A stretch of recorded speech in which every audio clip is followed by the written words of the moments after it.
ဒီနေ့ထပ်မံပြီးတော့ဘုရားသခင်ရဲ့ကျေးဇူးသက်သက်ကြောင့်ချစ်တဲ့ညီကိုမောင်နှမများနဲ့မိသားဖွဲ့ရတဲ့ခွင့်အထူးသဖြင့်နှုတ်ကပတ်တော်ကျွန်တော်ကျမတို့အင်တာမအရေးကြီးတဲ့ဒီနှုတ်ကပတ်တော်ကိုသူတို့ကဆင်ခြင်ရတဲ့ခွင့်ပေးလို့ဘုရားရှင်နာမတော်ကို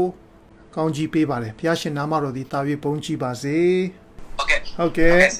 ကျေးဇူးပြုဆုတောင်းပေးပါဆရာစံပြီးဆုတောင်းပေးပါမယ်ကိုရောဘုရားကျေးဇူးတင်တယ်ဒီနေ့မှလည်း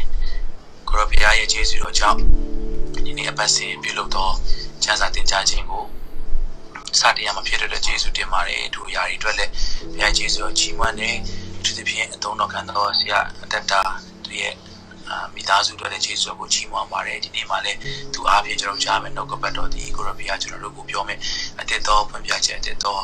ခွန်အားနဲ့အတူတည်ဆောက်ခြင်းရှိမယ်ဆိုယုံကြည်ဝန်ခံကြပါတယ်အခက်ခဲမျိုးကြီးတွေမျိုးတွေကနေပြီးတော့မှစူးစမ်းပြီးတော့မှဒီနေ့အပတ်စဉ်တမန်ကျမ်းစာခံယူကြတဲ့သူရောက်စီတဲ့နှလုံးသားကိုတော့မြင်ပါတယ်ဟိုကိုရဘုရားတို့သူတို့ရဲ့ဆောင်ရွက်ခြင်းတောင်းတခြင်းထိုးဆောင်ရွက်တဲ့ဝိညာဉ်အားလုံးကိုရဘုရားက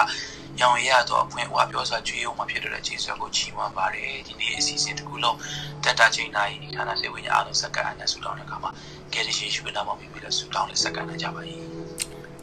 အာမင်ကျေးဇူးပါဆရာ thank you ပြန်တွေ့မယ်ဟုတ်ကဲ့ဆိုရင်ဒီနေ့ကျွန်တော်အနေနဲ့တမန်ကျမ်းစာသင်ခြင်း teaching ဆိုတာထက်တရားဟောခြင်း preaching သဘောမျိုးတွားခွင့်ပြုပါလို့ဘာလို့လဲဆိုတော့ teaching ဆိုလို့ရှိရင်တောင်းအရန်ကြီးတယ်နော်တောင်းအရန်ကြီးတယ်ဟို background မှန်သလားနော်ဘာတကယ်ဆိုလိုတာလဲသမိုင်းနောက်ခံဘလို့လဲစသဖြင့်ဒါကျွန်တော်အတွက်ပေါ့လေနော်အဲ့ဒါလေးတွေ give site ရတယ်ဒါပေမဲ့ preaching မှာတော့ပို့ပြီးနည်းနည်းလွတ်လပ်တယ်လို့စိတ်ထဲမှာခံစားရပါတယ်လို့အထူးသဖြင့်ဘုရားရှင်ဒီနေ့ကျွန်တော်အတွက်တော်၎င်းချစ်တော်ညီကိုမောင်နှမများအတွက်တော်၎င်းဘုရားရှင်ပေးတဲ့နော်စာလံ46မှာပါတယ်မြစ်တမြစ်ရှိသေးတယ်ဆိုတော့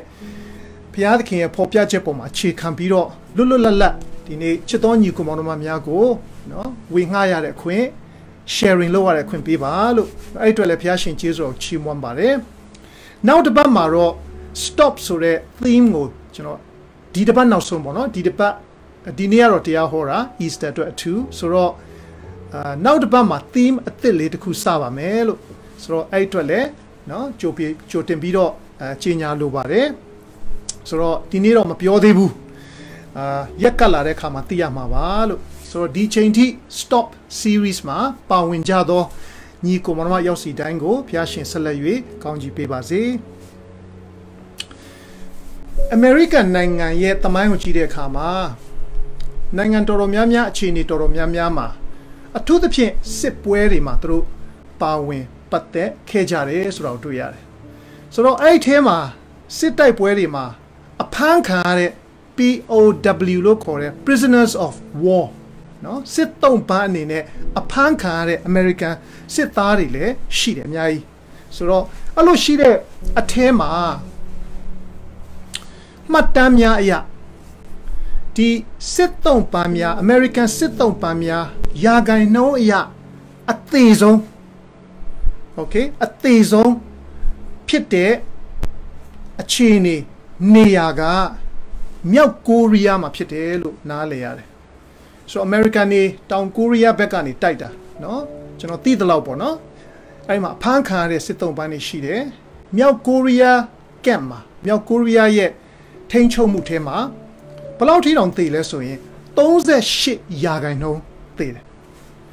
American စစ်တုံးပန်းတမိုင်းမှာအဲ့လောက်သေတာမရှိဘူးအဲ့တော့ American နိုင်ငံမှာအဲ့ဒီအချိန်တုန်းကဒီ American တပ်မတော်ရဲ့အကြီးဆုံးစိတ်ယောဂနဲ့ပတ်သက်တဲ့ဆရာဝန်ကြီးဒေါက်တာမေးယာဆိုတာနော်ဆိုတော့အဲ့ဒီအကြောင်းအရာကိုစကားမဆက်သိချင်လို့ရှိရင်ကျွန်တော် message လမ်းပို့အဲ့ဒီ fax လေးကျွန်တော်ပို့ပေးလို့ရတယ်ဆိုတော့အဲ့ဒီဒေါက်တာမေးယာကစစ်တုံးပန်းစစ်ပြီးသွားတဲ့အခါမှာ American ကိုပြန်လာတဲ့စစ်တုံးပန်း1000ကိုသူ research လုပ်တယ်လေ့လာ okay ဆိုတော့ဂျန်နဲ့လူတွေထဲကလူ1000ကိုသူလေ့လာတဲ့အခါမှာသူဘာတွေ့ရလဲဆိုတော့နံပါတ်1အဲ့ဒီမြောက်ကိုရီးယားအချုပ်အနှောင်ထ ထဲမှာရောက်သွားတဲ့ American စစ်တုံးပန်းတွေဟာနံပါတ်1လွတ်လွတ်လပ်လပ်သွားလို့ရတယ်သူတို့ကိုကျင်းကြက်နော်အခန်းကျင်းလေးထဲမှာနော်ချုပ်နှောင်ထားတာမဟုတ်ဘူးနံပါတ်1သူတို့ကိုလွတ်လွတ်လပ်လပ်သွားခွင့်ပေးတယ်နံပါတ်2သူတို့ကိုအစားအသောက်ပုံမှန်ကျွေးတယ်โอเคစစ်တုံးပန်းအနေနဲ့သူတို့ကိုနံပါတ်3နှိပ်စက်တာညှဉ်းပန်းတာမလုပ်ဘူး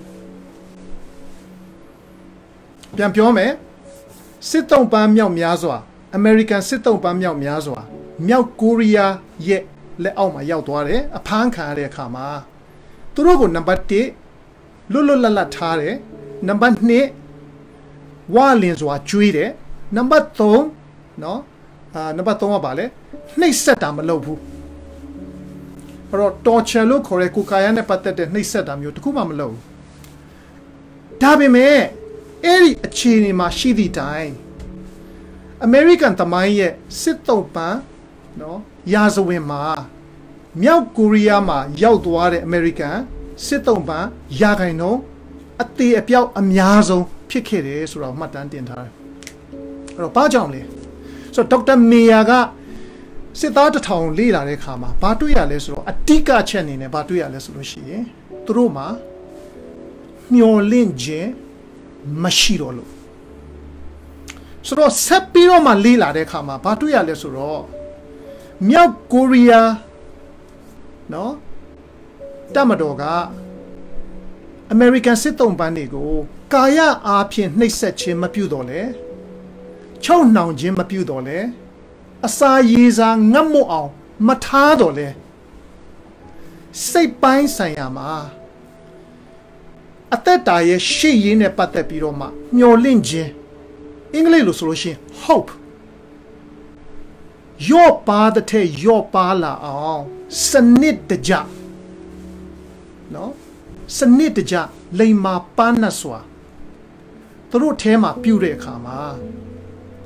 38ရာခိုင်နှုန်းသောစစ်တုံးပန်းများကအိမ်ပြန်မရောက်တော့ပဲနဲ့အဲ့ဒီမြောက်ကိုရီးယားမှာပဲတည်ဆုံးသွားတယ်တချို့ဆိုလို့ရှိရင်2ရက်3ရက်အိယာတွေကမထအောင်ပြီးတော့တွားကြည့်တဲ့အခါမှာသေနေပြီတချို့ဆိုလို့ရှိရင်တေးလေးတွေထဲမှာတော့နော်မနေတော့ပဲနဲ့အပြင်မှာတွားပြီးတော့မြေကြီးပေါ်မှာပဲနေပြီးတော့သေသွားကြတယ်ဘာလို့လဲအဲ့တော့ဒီမြောက်ကိုရီးယားတွေက American တွေကိုဘာလို့လို့သူတို့အထဲမှာရှိတဲ့မျောလင့်ခြင်းကနော်10ရာခိုင်နှုန်းဖြစ်ကောင်းဖြစ်မယ်50ရာခိုင်နှုန်းဖြစ်ကောင်းဖြစ်မယ်နော်ဒါပေမဲ့ရက်ကြာလာဒီနေ့မြနောက်ဆုံး3ညကိုရောက်သွားပြီးတော့ပါသူတို့လုံးဝအသက်မရှင်တော့ဘူးဆိုတာကိုတွေ့ရတယ်။ဘာကြောင့်လဲလို့ကြည့်တဲ့အခါမှာမြောက်ကိုရီးယားအနေနဲ့အသုံးပြုတဲ့နီးစနစ်၄ခုရှိတယ်လို့တွေ့ရတယ်။နံပါတ်1ကဘာလဲဆိုလို့ရှိရင်ဒီအဖမ်းခံရတဲ့ American စစ်သားတွေထဲမှာစိတ်ညစ်ညူးပြီးတော့မှနော်ဒါမှမဟုတ်လို့ရှိရင်လေ American တွေဆိုတာလွတ်လပ်တယ်ဟုတ်တယ်ဟုတ်ကြိုက်တာပြောတယ်လှုပ်ချင်တာလှုပ်တယ်နော်အဲ့ဒီသဘောရှိတဲ့အခါမှာအဲ့ဒီ camp ထဲကိုရောက်သွားတဲ့အခါမှာတချို့သူတို့ရဲ့ behavior အပြုအမူကျင့်ကြံခြင်းကနည်းနည်းလေးလွဲဆောင်းနေဆိုလို့ရှိရင်ထားပါတော့သီးမခံနိုင်တဲ့နောက် American စစ်သားတယောက်ကပဲဒီမြောက်ကိုရီးယားအရာရှိကိုလာတိုင်လို့ရှိရင်အဲ့ဒီလိုဆုချတယ်ဥမာဆဲလိပ်ပေးတာတို့ chewing gum ပေးတာတို့လုပ်တယ်ဆိုတော့ဟိုလူရဲ့စိတ်ထဲမှာငါအဲ့လိုတိုင်လို့ရှိရင်ငါအခွင့်အရေးရမယ်ဆိုတဲ့အရာဝင်သွားတယ်ဒါပေမဲ့တပြိုင်တည်းမှာပဲအတိုင်ခံတဲ့သူကိုဘာမှမလုပ်ဘူးအရေးမယူဒီတိုင်းပဲဆက်ပြီးတော့လွှတ်ထားတယ်ဆိုတော့တနည်းအားဖြင့်အတိုင်ခံတဲ့လူကိုကြည့်ပြီးတော့မှနော်ဘာမှအရေးယူတာမရှိတဲ့အခါမှာကြံတဲ့နည်းနည်းအေးတဲ့လူတွေတောင်မှစပြီးတော့မှလှုပ်ရှားမရှိတဲ့အခါမှာအဲ့လိုလူလိုမျိုးစပြီးတော့မှလှုပ်လာတယ်ဆိုတော့အချင်းချင်းထဲမှာအနှောက်အယှက်တွေဖြစ်လာတယ်အဲ့ဒီမှာထပ်ပြီးတော့တိုင်လို့ရှိရင်ဆုချင်းမြင့်တယ်ဒါပေမဲ့အရေးမယူဆိုတော့တနည်းအားဖြင့်ဘာကိုလှုပ်တာလဲဆိုတော့ unity လို့ခေါ်တဲ့ oneness လို့ခေါ်တဲ့ညီညွတ်မှုကို နှလုံးသားထဲမှာစိတ်ထဲမှာဝိညာဉ်ထဲမှာဖြိုခွဲလိုက်တာဖြစ်တယ်ဆိုတာနားလေရတယ်ဆိုတော့ကျွန်တော်တခါမစဉ်းစားမိဘူးမျောလင့်ခြင်းဆိုတာကအင်မတန်မှအရေးကြီးတဲ့အရာတစ်ခုဖြစ်တယ်နော်အားလုံးကျွန်တော်တို့နားလည်လိမ့်မယ်တချို့ psychologist လို့ခေါ်တဲ့ဒီစိတ်ပညာပိုင်းဆိုင်ရာပေါ့နော်ပညာရှင်များဘာပြောလဲဆိုလို့ရှိရင်လူနာတယောက်ဒီပင်လင်းတဲ့လူနာချင်းအတူတူလွယ်လွယ်ကူကူမျောလင့်ခြင်းကိုနော်လုံးဝလက်လွတ်လိုက်တဲ့သူနဲ့မျောလင့်ခြင်းကိုစုပ်ကင်ထားသေးတဲ့သူနဲ့နှစ်ယောက်ရှင်တဲ့အခါမှာကိုယ်ရတာချင်းမတူဘူးလို့ပြောတယ်မျောလင့်ခြင်းကိုစုပ်ကင်ထားသေးတဲ့သူကိုကိုယ်ရတာကပို့ပြီးတော့လွယ်တယ်ယောဂပျောက်တာမပျောက်တာခဏထားဒါပေမဲ့မျောလင့်ခြင်းလုံးဝမထားတော့တဲ့မဆုပ်ကင်တော့တဲ့သူတယောက်ကိုကြတော့ဘလောက်ဟို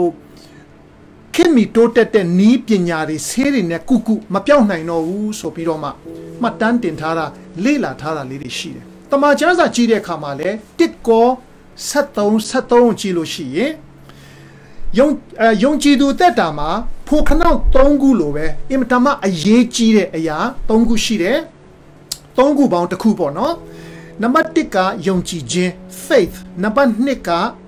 မျှော်လင့်ခြင်း hope နံပါတ်3ကချစ်ခြင်းဖြစ်တယ်ဆိုတော့မျှော်လင့်ခြင်းကို short တွက်လို့မရဘူးယုံကြည်ခြင်းမျှော်လင့်ခြင်းချစ်ခြင်းဆိုပြီးတော့ဖိုခနောက်3ခုကဲတော့ကျွန်တော်ကျမတက်တာမှာအရေးကြီးတဲ့အရာတွေတွေကတစ်ခုကနော်မျှော်လင့်ခြင်းဖြစ်တယ်ဆိုတော့နားလည်စေခြင်းနဲ့ရှင်ပေါလုကဘာတော့ပြောလဲဆိုရင်အသက်ရှင်သောမျှော်လင့်ခြင်းနဲ့ဆိုတော့ wish လို့ခေါ်တဲ့နော်ဒါလေးဖြစ်ရင်ကောင်းပါပဲဟိုဟာလေးဖြစ်ချင်တယ်ဆိုပြီးတော့မှဘယ်လိုခေါ်မလဲအခြေမြင့်မရှိတဲ့အရာပေါ်မှာတည်ထားတဲ့မျောလင့်တာမဟုတ်ဘူးမျောလင့်ခြင်းဆိုတာတပြိုင်တည်းမှာပဲရှိတယ်အဲ့ဒီမျောလင့်ခြင်းကလူသားတွေအတွက်အင်မတန်မှအရေးကြီးတယ်ဆိုတဲ့အကြောင်းလေးကိုနော်နားလေရတယ်ဆိုတော့ပြန်ပြီးတော့မှခုနကိုရီးယားမြောက်ကိုရီးယားကမ်ကိုပြန်သွားရအောင်ဆိုတော့ပထမတစ်ခုက unity လို့ခေါ်တဲ့နော်တလုံးတဝတဲ့ဖြစ်ခြင်းကိုသူတို့ဖြိုခွဲလိုက်တယ်နံပါတ်2ကဘာလို့လဲဆိုလို့ရှိရင်ကိုအပြစ်တင်အောင်နောက်ပြီးအချင်းချင်းအပြစ်တင်အောင်လုပ်တယ်လွတ်လပ်စွာနေခွင့်ပေးတယ်အစားအသောက်တွေကျွေးထားတယ်နောက်ပြီးတော့မှနော်ဘာခေါ်လဲဟိုနောက်တစ်ခုကဘာလဲကျွန်တော်မေ့သွားတယ်ထားပါတော့ခုနပြောပြီးသွားပြီနော်ဟုတ်လားအတိုးတော်ညာလေချုံနှောင်ထားတာမရှိဘူးအစားအသောက်ကောင်းကောင်းကျွေးတယ်အော်ဟိုနှိပ်စက်တာမရှိဘူးသို့တော်ညာလေတစ်ဖက်မှာအင်မတန်မှလိမ်မာပါနတ်တဲ့နီးနဲ့မျောလင့်ခြင်းပြတ်သွားအောင်ဒါကြောင့်စာရမဏတ်ကအင်မတန်မှလိမ်မာပါနတ်တယ်ပြန်စဉ်းစားကြည့်ချစ်တော်ညီကောင်မောင်တို့ဒီလောကမှာဝယ်လို့ရတဲ့ပတ်စံရှိရင်ဝယ်လို့ရတာတွေအများကြီးရှိတယ်ဒါပေမဲ့ပတ်စံနဲ့ဝယ်လို့မရတဲ့အရာတစ်ခုကဘာလဲဆိုလို့ရှိရင်စစ်မှန်တဲ့မျောလင့်ခြင်းဖြစ်တယ်အဲ့ဒါဘယ်မှာပဲရှိလဲဆိုရင်ဖယားသခင်စီမှာပဲရှိတယ်အဲ့ဒီသတင်းကောင်းလေးကိုဒီနေ့ပေးခြင်းတယ်အဲ့ဒီမျောလင့်ခြင်းကလူတိုင်းအတွက်ဖြစ်တယ်ဒီနေ့အထူးသဖြင့်ယေရှုခရစ်တော်ဖျားအသေးခံပြီးရှင်ပြန်ထမြောက်ခြင်းကိုနော်ကျင်းပတဲ့ Easter ကာလမှာဒီအရာကိုပြန်ပြီးတော့မှဆင်ခြင်ဖို့ယုံကြည်ဖို့နှလုံးသားထဲမှာနော်ဆွဲယူထားဖို့ဖြစ်တယ်ဆိုတာလေးကိုပြောပြခြင်းတယ် okay ဆိုတော့ဒုတိယတစ်ခုလောက်တာကကို criticize လုပ်ဖို့နော်ကို criticize လုပ်တယ်ကိုစီရင်တယ်ကိုအပြစ်တင်တယ်ဘာလို့ခိုင်းလဲဆိုတော့ဒီသူတို့ဘလောက်တောင်စီယုံနိုင်လဲဆိုရင်ဒီစိတ်သက်ကြနေတဲ့ဒီ American စစ်သုံးပန်းတွေကိုအစုလိုက်တယောက်နဲ့တယောက်ငါဘာလုပ်ခဲ့တယ်လဲဘာအမားတွေငငယ်ကလေးကလုပ်ခဲ့လဲဆိုတော့ဝန်ခံခိုင်းတယ်ဘလို့နီးနဲ့စီယုံလဲတော့မသိဘူးဝန်ခံတဲ့အခါမှာဘလို့ဖြစ်လဲဆိုတော့အတွင်းကမကောင်းတဲ့ဟာတွေပေါ်လာတယ်သူများကိုဝန်ခံမိရဲ့သားကြီးဖြစ်နေတယ်နောက်ကြတော့ပြန်နောင်တရတယ်ငါဘာလို့ဒီလိုပြောမိလိုက်ပါလဲနောက်စစ်တောက်လျှောက်မှာလဲဘာတွေလုပ်ခဲ့တယ်ဆိုတာကိုအချင်းချင်းဝန်ခံခိုင်းတယ်ဝန်ခံခိုင်းတဲ့အခါမှာဘယ်လိုဖြစ်လဲဆိုတော့ကို့အပုတ်ကိုနော်ဖွင့်ပြသလိုကို့အထုပ်ကိုဖွင့်ပြသလိုဖြစ်တယ်ဒါပေမဲ့ healthy environment လို့ခေါ်တဲ့စိတ်ချရတဲ့နော်ဟိုကို့ပြန်ကျမ်းမာစေမဲ့ environment အနေထားမဟုတ်တဲ့အခါမှာပို့ပြီးနာကျင်ဖို့တာဖြစ်တဲ့အခါမှာတယောက်နဲ့တယောက်အပြစ်တွေမြင်လာတယ်အရင်တော့နည်းနည်းအထင်ကြီးပေမဲ့အတွင်းသိဖြစ်လာတဲ့အခါမှာတယောက်နဲ့တယောက်အထင်မကြီးတော့ဘူးဒီ technique ကိုလည်းသုံးတယ်ဆိုတော့အဲ့ဒီနှစ်ခုက စစ်တုံးပန်းတွေရဲ့အထဲမှာရှိတဲ့မျောလင့်ခြင်းတွေကိုနော်ဟိုရေကကန်းကိုတိုက်စားတယ်လို့ပဲစားပလိုက်တယ်ဆိုတော့နားလေရတယ်နံပါတ်3အနေနဲ့ဘာလို့လဲဆိုလို့ရှိရင်အဲ့ဒီပုံမှာဆင့်ကဲပြီးတော့မှတယောက်နဲ့တယောက်သစ္စာရှိမှုမရှိအောင်လို့စစ်သားဆိုတာသစ္စာရှိဖို့ train လုပ်ထားတာစစ်သားဆိုတာအနစ်နာခံနိုင်ဖို့ train လုပ်ထားတာစစ်သားဆိုတာနော်ရဲရင်ဖို့ train လုပ်ထားတာရေဘူးရအားဖြင့်နားလေရတယ်ဒီ American တွေကဒီဟာတွေ training တွေအကုန်လုံးသွားပြီးသားသို့တော်ညာလေအရေးကြီးတဲ့ ingredient တစ်ခုဖြစ်တဲ့သစ္စာရှိခြင်းမရှိအောင်တယောက်နဲ့တယောက်နော်သစ္စာမရှိတော့အောင်လဲသူတို့တွေးထိုးပြီးတော့မှအမျိုးမျိုးလုပ်တဲ့အခါမှာယုံကြည်ခြင်းရဲ့နော်ယာဂိုင်မျောလင့်ခြင်းရဲ့ယာဂိုင်နှုန်းဟာထပ်ပြီးတော့မှယော့သွားတယ်ဆိုတော့နားလေရတယ်ဆိုတော့နောက်ဆုံးတစ်ခုရတယ်ဘာလဲဆိုလို့ရှိရင်ဒီစစ်သားတွေရဲ့နှလုံးသားထဲမှာနော်ကျွန်တော်တို့ဟာလာ positive လို့ခေါ်တဲ့အပေါင်းလက္ခဏာemotion နော်စိတ်ဓာတ်ပိုင်းဆိုင်ရာအပေါင်းလက္ခဏာမြင်တဲ့အရာတွေရှိခဲ့တယ်တစ်ဖက်မှာလည်းအနှုတ်လက္ခဏာနော် negative emotion ဆိုတာအဲ့ဒါကိုလည်းမရရအောင်ရိုက်သွင်းတဲ့အခါမှာဖြစ်ဖြစ်ချင်းနဲ့အထက်ကနေအပေါင်းလက္ခဏာနဲ့အနှုတ်လက္ခဏာကနော်ဒီဘက်အပေါင်းလက္ခဏာဒီဘက်အနှုတ်လက္ခဏာဆိုရင်ဒီလိုဖြစ်လာတယ်အနှုတ်လက္ခဏာကတက်လာပြီးတော့မှအပေါင်းလက္ခဏာကလျော့လာတဲ့အခါမှာအတွင်းမှာဘာကြည့်အနှုတ်လက္ခဏာပဲမြင်လာတော့တဲ့သဘောရှိတယ်ဆိုတော့အဲ့ဒီ technique လေးတွေပဲเนาะကျွန်တော်တို့သိပါတယ်ဒီနေ့ပတ်ဝန်းကျင်ကြည့်တဲ့အခါမှာအနှုတ်လက္ခဏာပုံမြင်မိသလားအပေါင်းလက္ခဏာပုံမြင်သလားဒီနေ့မိမိတက်တာမှာညီညွတ်ခြင်းကိုပို့ပြီးတိဆောက်ဖို့အားသန်သလားเนาะကိုယ့်ကိုဖာတိဖာသာနေတာကောင်းတယ်ဆိုတဲ့စိတ်ရှိသလားစသဖြင့်ပေါ့နော်ဆိုတော့ထိုအရာများကကျွန်တော်ဟင်းတစ်ခွက်ချက်တယ်ထားပါတော့အဲ့ဒီဟင်းကိုမျောလင့်ခြင်းလို့သတ်မှတ်ရအောင်မျောလင့်ခြင်းဟင်းပေါ့နော်အဲ့ဒီဟင်းချက်တယ်ဆိုလို့ရှိရင်ဒီအဖြစ်ပြရဒီ research လေ့လာမှုအရာ ingredient လို့ခေါ်တဲ့နော်အဓိကလိုအပ်ချက်၄မျိုးရှိတယ်ဆိုတော့တွေ့ရတယ်ဆိုတော့အဲ့ဒီ၄မျိုးနော်တကယ်လို့အဲ့ဒီ၄မျိုးမပါလို့ရှိရင်ဒီဟင်းဒီဟုတော့မျောလင့်ခြင်းကတရားခံတော့ဖြစ်မှာမဟုတ်ဘူး okay တပြိုင်တည်းမှာပဲအဲ့ဒီရဲ့ဆန့်ကျင်ဘက်ဖြစ်တဲ့မျောလင့်ချက်လုံးဝမရှိတော့ခြင်းဒီဟုသောဟင်းကိုချက်ချင်တယ်ဆိုရင်တော့ခုနပြောတဲ့ ingredients တွေကိုသုံးခြင်းအပြင်ဖြစ်နိုင်တယ်ဆိုတဲ့တက်တွေကခုနပြောသွားတဲ့မြောက်ကိုရီးယားတုံ့ပန်းစခန်းမှာအသက်အသေးခံသွားတဲ့38ရာခိုင်နှုန်းသောနော်အမေရိကန်ရာဇဝင်မှာအကြီးမားဆုံးလို့ပြောတယ်တေချေပျက်စီးမှုပေါ့နော်အဲ့ဒီရလဒ်ကိုဖြစ်စေတယ်ဆိုတာနားလေရတယ်နောက်ဖြစ်ပျက်လေးတစ်ခုပြောမယ်နော် TED Talk လို့ခေါ်တဲ့ကျွန်တော်တို့ကြားဖို့မှာပါ YouTube မှာလည်းတွေ့နိုင်တယ်တော်လေးကိုဟိုအတွင်းမှာတစ်ခုခုရှိတယ်နော်ပြောပြနိုင်တယ်ပြောကျင်တဲ့လူတွေကိုအခွင့်အရေးပေးတဲ့ conference လိုဟာမျိုးလေးပေါ့နော်အဲ့ဒီမှာဘာတွေ့ရလဲဆိုတော့အသက်6နှစ်လောက်ကတည်းကမိဘမရှိတော့တဲ့ကလေးလေးတယောက်သူ့သက်တာမှာဟိုအိမ်မှာနေလိုက်ဒီအိမ်မှာနေလိုက်နေတဲ့အခါမှာ sexual abuse လို့ခေါ်တဲ့လိင်ပိုင်းဆိုင်ရာเนาะနောက်ပြီးတော့ကိုယ်ခန္ဓာမှာအမျိုးစုံ abuse တောက်လျှောက်အသက်18-19လောက်အထိသူခံခဲ့ရတဲ့အဲ့ဒီလူငယ်လေးတယောက်ပေါ့เนาะအဲ့ဒီကနေလွတ်ချင်းခွင့်ရပြီးတော့မှသူတက်သေးခံတယ်လို့ပဲဆိုကြပါစို့သူပြောတဲ့ဖြစ်ပျက်လေးတက်သေးခံလေးကျွန်တော်ကြည့်လိုက်တဲ့အခါမှာသူကဘာပြောပြလဲဆိုရင်တခါတရံကိုဘယ်လိုစဉ်းစားမိလဲဆိုလို့ရှိရင်ကားတာယာလို့စဉ်းစားမိတယ်တဲ့ကားတာယာဆိုတာလိုတဲ့ချိန်မှာသုံးတယ်မလိုတော့ချိန်ပစ်ပလိုက်တယ်နော်တချို့ကြတော့ဟာလာဘာနဲ့တူလဲဆိုတော့ crier တဲ့ငိုတယ်နော်အမြဲတမ်း negative ပေါ့နော်အနှုတ်လက္ခဏာပဲသွားနေတယ်နော်တချို့ကြတော့နော်ဘာပြောလဲဆိုလို့ရှိရင်ခဏလေးကြည့်လိုက်မယ်နော်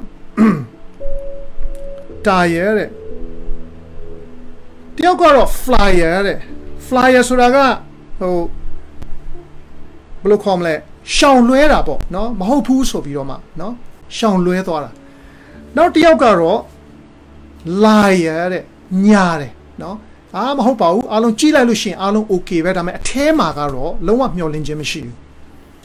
နောက်တစ်ယောက်ကတော့ trier တဲ့သူကတော့ရှိတဲ့100ခိုင်နှုန်းဖြစ်မယ်200ခိုင်နှုန်းဖြစ်မယ်အဲ့ဒီမျောလင့်ခြင်းလေးကိုဆွဲကင်ပြီးတော့မှဆက်ပြီးတော့မှနော် ngā mā yā on toa me. Di myolin jingo longwa lemalo pu so biro ma, song pia chene, toare lu. Da taman lu, loka ma shire, no? Piao tira matira jono matiu. Todo nyale dine, adiga chanje pite, mietemi shi de I sore, no gabato, chide kama, the gero ainzani ne, di salan lise chow taku long passage ne. Imatama, con a yazia gaune, no? Janzang pipare, look, the jump passage ne, con a usage ne. Chano mietemi shi de I sore, Sakaloye a day pair, Genema, no? Window below Yakasi, let's lo she. Hello, day pair, Yakat de Genema. Mietemi she de I so that day pair. Myolin jet, she did it, thou pura. No? So shown Dora, Loma Hobu, Myolin jet, she did it. General Google, Piat King, Imtama, Joan Jene, Ayat Kuga, Myolin Jim Pagin Pite. Hope. Salanjango. Chi khane khama di chanje le about 3 years le soကျွန်တော်စာလ23ကို3 years le စာလ23မှာဗာပြောလဲဆိုလို့ရှိရင်စိန်လန်းသောကျက်စားရရန်တိုင်းငါကိုအိတ်စီတော်မူ၏တာယာသောမြင့်နာသို့လမ်းပြတော်မူ၏စာလချမ်းမှာနော်မြင့်နဲ့ပတ်သက်ပြီးတော့မှအဲ့တော့မေးစရာအကြောင်းရှိတယ်မြင့်တဲ့မြင့်မေးခွန်းအနေနဲ့ကအဲ့ဒီမြစ်ကတကယ်မြစ်ကိုပြောတာလားကာယသဘောပေါ့နော်ကာယသဘောဒါမှမဟုတ်လို့ရှိရင်ဝိညာဉ်သဘောနဲ့ပြောတာလား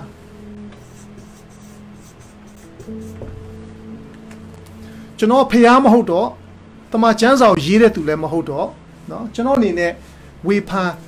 ဆုံးဖြတ်တိုင်ခွင့်မရှိပါဘူးကျွန်တော်အတွက်တော့ဘယ်လိုသဘောပေါက်လဲဆိုတော့ဘုရားသခင်က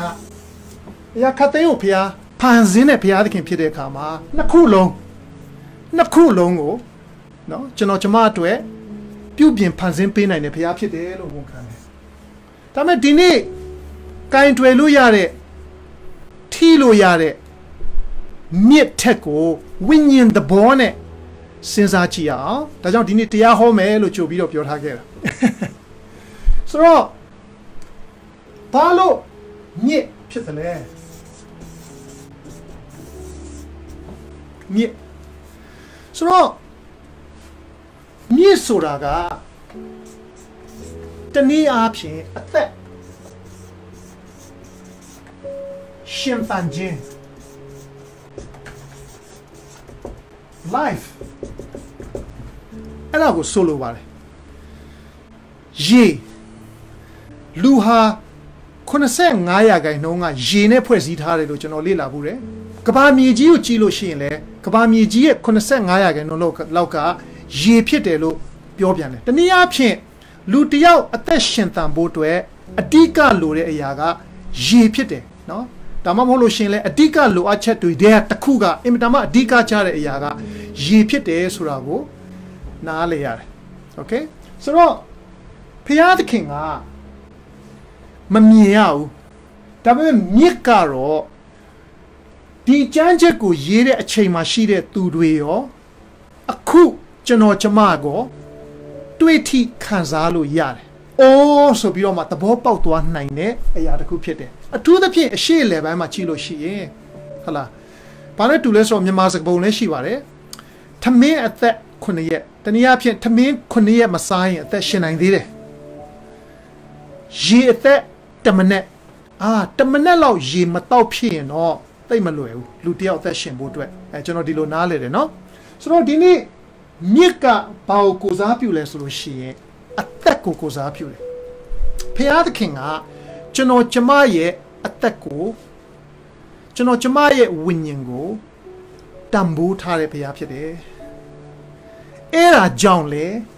စာလံ46အငယ်4အားဖြင့်ဒီနေ့ဖခင်သခင်ကချစ်တော်ညီကိုမောင်နှမများကျွန်တော်အပါဝင်ကို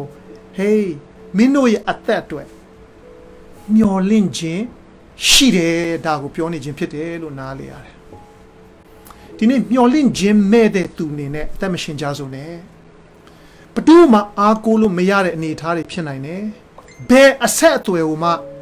ဆက်သွယ်လို့မရတော့တဲ့အနေအထားတွေဖြစ်နိုင်တယ် ประตูเนี่ยมาป้องเต็มบุไม่ยอมว่าเราเด็กหนีท่าได้เล็บเช่นไหนเนี่ย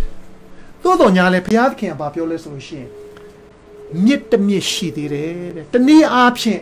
ที่อัตชิมุแต่ที่ well-being อัตเวเนาะพยาธิเขียนก็ที่อัตเวเปลี่ยนเส้นทางไปดูมีโอเลนเจชีดีเลยดาวเปียวรับเฉยขณะนี้สารนัสเนตตรงกูเนาะอันนี้นิโก้จนยุสุเกเรสารนัสตรงนี้นิกาตายาโดมีนาโดลำพิอาร์มุยเราตะเกะการช่วยลุยอะไรมีเทกูดาวิกับ prophetically จนตีตลอดเนาะแต่มามุ่งสารนัสยากะ prophetically prophet พิวเจนี่เนี่ย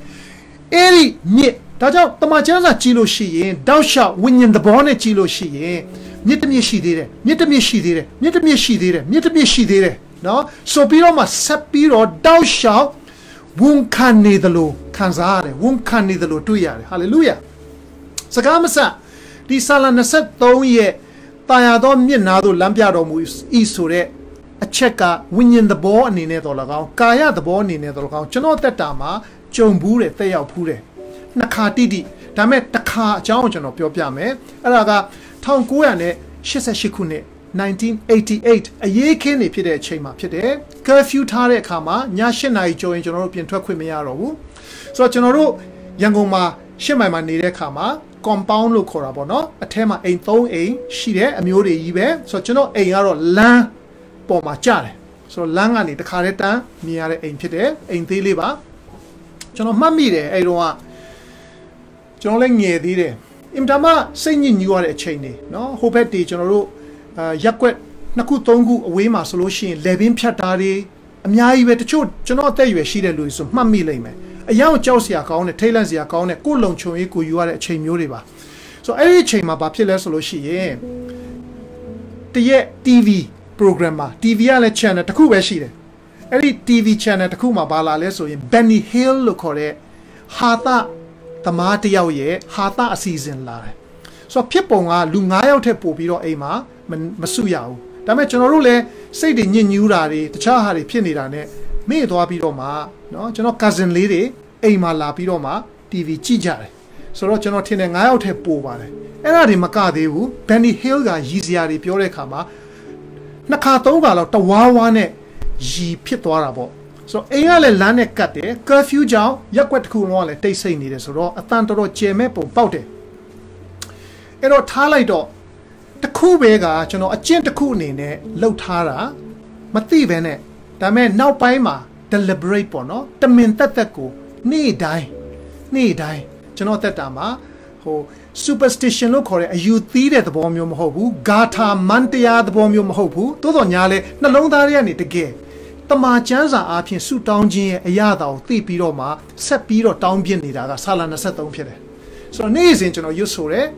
ချိန်တိုင်းကားမောင်းရင်လည်းကျွန်တော်ရွတ်ဆိုတယ်ဆာလ23ကကျွန်တော်နဲ့အရန်ရင်နှီးတယ်ဘယ်လိုခံစားရလဲဆိုတော့ဆာလ23မှာရှိတဲ့ဂတိတော်တွေကကျွန်တော်တို့ဖြစ်တယ်နော်ဆာလ23မှာတစ်ဆင့်နော်ဘုရားသခင်ကို communicate လုပ်လို့ရတယ်ကျွန်တော်စကားနဲ့ကျွန်တော်ဆိုလို့ရှိရင်တခါလေဟိုကိုစန္ဒာတွေသဘောတွေပါသွားနိုင်တယ်တချို့အချိန်တွေမှာဘာစုတောင်းမှမသိဘူးဒါတွေလည်းရှိတယ်အဲ့တော့အားပေးလို့တယ်ချစ်တော်ညီကိုမောင်နှမတို့နော်ဟိုအယူသီးတဲ့အစွဲလန်းဂါရမန်တရားသဘောမဟုတ်ဘဲနဲ့ဘုရားသခင်ကို communicate လုပ်တာဘုရားသခင်ဆုတောင်းတဲ့အခါမှာတခါလေတောင်းစရာမရှိဘူးသို့တော့တမန်ကျမ်းစာမှတစ်ဆင့်ဆာလံ61ဆာလံ121အဲ့ဒါကိုရွတ်ဆိုပြီးတော့မှဘုရားရှင်နဲ့မိသားဖွဲ့လို့ရတယ်ဆိုတဲ့အကြောင်းလေးကိုဒီနေ့ပြောပြလိုတယ်ဆိုတော့အဲ့တော့ကကျွန်တော်ကဆာလံ23ကိုတနေ့ကို9ခေါက်ပေါ့ညဆိုလို့ရှိရင်ဟိုဘုရားသခင်နဲ့ချိန်ယူတဲ့အခါမှာနော်ဘာမှတော့မသိဘူးဒါပေမဲ့9ခေါက်ကျွန်တော်ရွတ်ဆိုလေးရှိတယ်ဒီနေ့9ခေါက်ရွတ်ရမယ်လို့ပြောတာမဟုတ်ဘူးနော်ဂါထာမန်တရားမဟုတ်ဘူးနော်သို့တော်လည်းဘုရားသခင်ကအခေါက်80ရွတ်ခိုင်းလေရွတ်ပေါ့ anyway အဲ့ဒီညမှာကျွန်တော်တို့တဝါဝါရည်တဲ့အချိန်မှာတဲ့နောက်နေ့မနေ့မှာ sorry ပို့ပြီးတော့ဇလန်းရှိန်လေးတက်အောင်ပြောပြမယ်မနေ့အစိုးကြီးကျွန်တော်ရဲ့အိမ်နီးချင်းကလာပြီးတကားခောက်တယ်အဲ့တော့ကျွန်တော်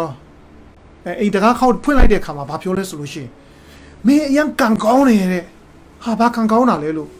ညတော့ရတယ်မင်းအိမ်ကိုတဲ့စစ်သားအယောက်30လောက်ဝိုင်းထားတာတဲ့ဟိုလမ်းပေါ်မှာတော့မှဒီလိုဝန်းလျားမောက်ပြီးတော့တနတ်နဲ့ချိန်ထားပြီးပြီတဲ့ဟာဘာ ဘာဖြစ်လို့လဲဆိုတော့မင်းတို့အိမ်ကအတန်နေထွက်နေတယ်တဲ့ရည်တာတွေအဲ့ဒါကိုကြားတဲ့ခါမှာလမ်းမှာဖြတ်သွားတဲ့နော်စစ်ကားရပ်ပြီးတော့မှဝိုင်းထားတယ်ဒါပေမဲ့ခဏလေးနေကြတော့10မိနစ်လောက်နေတော့သူတို့ဒီတိုင်းပဲပြန်ထွက်သွားတယ်တဲ့ကျွန်တော်တို့ကအစအနေဆုံးကိုမသိလိုက်ဘူးတကယ်တန်အရေးအကြောင်းတစ်ခုဖြစ်မယ်ဆိုရင်တာဝန်ရှိတာကျွန်တော်ဘာလို့ဆိုတော့အဲ့ဒီအိမ်ကကျွန်တော်နာမည်နဲ့โอเคအဲ့တော့ကျွန်တော်အခုဒီနေ့တရားတော်ဟောခြင်းမှာဟောနိုင်တော့မယ်သို့တော်ညာလဲကျွန်တော်ဘာသဘောပေါက်လာလဲဆိုတော့ကျွန်တော်တော့မသိဘူးကျွန်တော်တော့မသိတဲ့အချိန်မှာကျွန်တော်အတွက်အင်မတန်မှကျွန်တော်ကိုချစ်တဲ့ဖယားသခင်ကမျောလင့်ခြင်းတည်းဟူသောမြစ်တစ်မြစ်ကိုအယံသင့်ထားပေးတဲ့အခါမှာအဲ့ဒီဖယားသခင်ရဲ့မြစ်ရည်ကတနည်းအားဖြင့်ဖယားသခင်ရဲ့မြစ်ရည်တည်းဟူသောကွယ်ကာခြင်းကကျွန်တော်အသက်တာမှာဖုံးလွှမ်းသွားတာကျွန်တော်တော့မသိလိုက်ဘူးမနေ့ကျတော့မှသိရတယ်ချစ်တော်ညီကောင်မောင်နှမတို့ဒီထဲမှာမယုံကြည်သူခရစ်ယာန်မဟုတ်တဲ့သူတွေများပါခဲ့တော့အားပေးလို့ဒီနေ့အဲ့ဒီစာလ23ကတင့်အတွက်ဖြစ်တယ်โอเคတင့်အတွက်ဖြစ်တယ်ဖယားသခင်ကကစီနေတဲ့ဖယားမဟုတ်ဘူးဖယားသခင်က generous ဖြစ်တဲ့ဖယားဖြစ်တဲ့အခါမှာဒီကြမ်းချက်ကိုတမန်ကျမ်းစာထဲမှာစီမံထည့်သွင်းတဲ့အခါမှာတင့်အတွက်လည်းပါတယ်လို့ကျွန်တော်ပြောလို့တယ်ယုံမယုံစမ်းကြည့်ပါယုံမယုံစွတ်တောင်းပါအထူးသဖြင့်ဒီအချိန်မှာ23ခုမြောက်သောစာလံမဟုတ်ဘူးစာလံတစ်ကြမ်းလုံးဖြစ်နိုင်လို့ရှိရင်တမန်ကျမ်းစာတအုပ်လုံးတင့်အတွက်ဖြစ်တယ်ဖတ်စေခြင်းတယ်နော်ဆိုတော့လိုအပ်လို့ရှိရင်တောင်းပါ Hallelujah Worship Center ကနေတောင်းပါပို့ပေးလိမ့်မယ်ရလိမ့်မယ်နော်ဒီချိန်မှာအင်မတန်မှရှားပါတဲ့ကုန်ပစ္စည်းတစ်ခုကမျောလင့်ခြင်းဖြစ်တယ်ကဘာကိုပြန်ကြည့်လိုက်ဒီနေ့မြန်မာပြည်မှာဖြစ်နေတဲ့အခြေအနေပေါ်မှာကျွန်တော်တို့မျက်စိတွေအာယုံတွေအကုန်လုံးရောက်နေတော့ညာလဲကဘာမှာနိုင်ဂျီးရီးယားမှာကြည့်ဆူဒန်မှာကြည့်နော်အရှေ့အလယ်ပိုင်းမှာကြည့်တိုးတက်ပါတယ်ဆိုတော့ယူရိုပနိုင်ငံတွေမှာကြည့်အရှေ့တောင်အာရှနိုင်ငံတွေမှာကြည့်အနည်းဆုံး COVID-19 ရဲ့သားကောင်တွေဖြစ်ရတဲ့အခါမှာမျောလင့်ခြင်းဆိုတာရုပ်လျော့လာတယ်လူတွေရဲ့စဉ်းစားပုံတွေပြောင်းလာတယ်နော်ဒီထဲမှာကိုတတ်သိမှုတွေအများကြီးပဲရာခိုင်နှုန်းတက်တယ်လောင်းကစားမှုတွေဘာလို့ဆိုတော့မျောလင့်ခြင်းမရှိတော့တဲ့အခါမှာအာယုံဖြောက်အောင်ဆိုပြီးတော့မှနော်လုံနိုင်မဲ့တခြားဟာတွေမိမိရဲ့အုံနောက်ကို occupy ဖြစ်စေမဲ့လောင်းကစားနော်စသဖြင့်အရာတွေမှာအာယုံတမင်တက်စိုက်ရာကနေရုံထွက်လို့မရတော့တဲ့သူတွေအများကြီးရှိတယ်အရက်တောက်တာမူရစေဝါလုပ်တဲ့ရာဂိုင်နှုံးနေလေပို့ပြီးတော့တက်လာတယ်ဒါတွေကဘာကိုပြလဲဆိုလို့ရှိရင်နံပါတ်1စာရန်ဆိုတာတကယ်ရှိတယ်ဆိုတော့ပြတာစာရန်ကခိုးဖို့တပ်ဖို့ဖျက်ဆီးဖို့လာတာဖြစ်တယ်ဒါပေမဲ့ယေရှုဖခင်ကတော့တနည်းအားဖြင့်သင်အတွက်ရှိနေသေးတဲ့ထုံမြင့်ရေကတော့သင်ကိုအသက်ရယုံမကအသက်နဲ့အသက်လွတ်ယုံမကအသက်နဲ့ပြေးဖို့အတွက်ပြင်ဆင်ပေးထားတဲ့မြင့်ရေဖြစ်တယ်ဆိုတာကိုဝိညာဉ်သဘောနဲ့ကျွန်တော်ဒီနေ့ဝေငှလို့တယ်ဟာလေလုယာဒီနေ့မျှော်လင့်ခြင်းရှိသေးတယ်ချစ်တော်ညီကိုမောင်နှမတို့မျှော်လင့်ခြင်းရှိသေးတယ်ဟာလေလုယာအဲ့ဒီမျှော်လင့်ခြင်းကအသက်ရှင်သောမျှော်လင့်ခြင်းဖြစ်တယ်အဲ့ဒီမျှော်လင့်ခြင်းကကောင်းကင်ပြည်မှာပြုလုပ်တယ်ဟာလေလုယာအဲ့ဒီမြစ်ကလူလုပ်တဲ့မြစ်မဟုတ်ဘူးအဲ့ဒီမြစ်ကလူခေါင်းအောင်လုပ်လို့မရဘူးတိုးအောင်လုပ်လို့မရဘူးသွယ်ဝိုက်ပြီးတော့မှလမ်းကြောင်းပြောင်းအောင်လုပ်လို့မရတဲ့မြစ်ဖယားသခင်ကိုယ်တိုင်ဖန်ဆင်းပြီးတော့မှဖယားသခင်ကိုယ်တိုင်ဟာလေလုယာစီမံနေတဲ့မြစ်ဖြစ်တယ်အဲ့ဒီမြစ်ကသင်နဲ့ကျွန်တော်တို့ available ဖြစ်တယ်အရန်သင့်ရှိတယ်အဲ့ဒီမြစ်ထဲမှာသင်ခိုလုံဖို့ခိုဝင်ဖို့အကြောင်းဖြစ်တယ်အဲ့ဒါတွေမကသေးဘူးမြစ်ဆိုတာကနည်းနည်းအလှမ်းဝေးသေးတယ်ကျွန်တော်တို့ဆိုလို့ရှိရင်မြစ်ကောင်းသွားဖို့အတွက်တနားရီလောက်ကားမောင်းရတယ်ဘာဆက်ပြောလဲဆိုလို့ရှိရင်တမန်ကျမ်းစာကြည့်တဲ့အခါမှာနော်